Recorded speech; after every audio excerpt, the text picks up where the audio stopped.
think it's important to give ourselves permission to check out a little bit sometimes, and especially if we do it with some amount of self-awareness so that we're not setting aside feeling our feelings forever, but allowing ourselves a break. Maybe we want to watch a fun movie, some comedy, just hang out with someone we love, and not get into the depth of our feelings. A lot of the time we need to do that. I do recommend, if you're finding that there are things piling up in the feeling department and not getting processed or handled or felt in a healthy, safe space, that you set a container for yourself. It can be as little as 2 minutes at a time. I am frequently impressed by how much time 2 minutes can actually be. Even 1 minute is 60 whole seconds. And again, I think it's important to acknowledge that sometimes we don't have that time. Sometimes we have other commitments. We have appointments, we have jobs, we have things that need tending to that don't allow us to dive into our feelings all the time. This is why I have created the Human Reboot Dojo, largely as a safe space, a container, a community to practice feeling feelings, practice these 2-minute tools for nervous system re-regulation, which I've collected and like to keep practicing myself.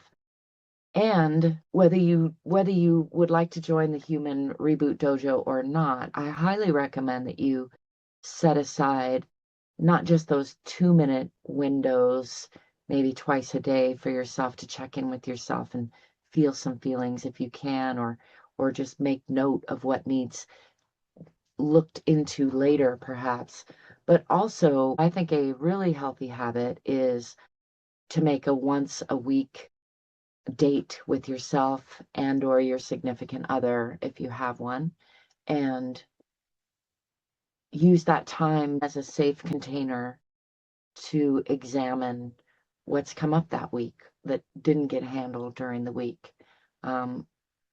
All the successful marriages that I have witnessed that seem to be thriving in a way that I admire seem to set aside regular time. Sometimes it's daily or even twice a day, but at least once a week, where they spend some quality time checking in with each other, seeing if there's something that didn't get processed during the week. And I think that's really healthy and important to remember, to set aside that time, though, if we're not getting enough time during the week. And maybe even if we think we are getting that time, because setting a special container to do that kind of work in will just increase the odds that we get that work done in an effective and efficient way, instead of just letting things build up and then spilling over at inconvenient times and inconvenient ways. A great way to put some distance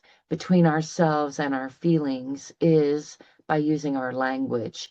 Instead of saying, I am angry, and identifying directly with the emotion. For example, we could say, I am noticing that I'm feeling angry, or even better yet, perhaps, I'm feeling really tense right now, or some reference to a physical sensation in the body rather than a label that we are identifying ourselves with. Just by adding a few more words to our language, literally can add a little more distance between ourselves and the emotions that we're experiencing when we are either dysregulated and trying to get back to a regulated state, or noticing that we are approaching that threshold of overwhelm and wanting to back ourselves down a little bit.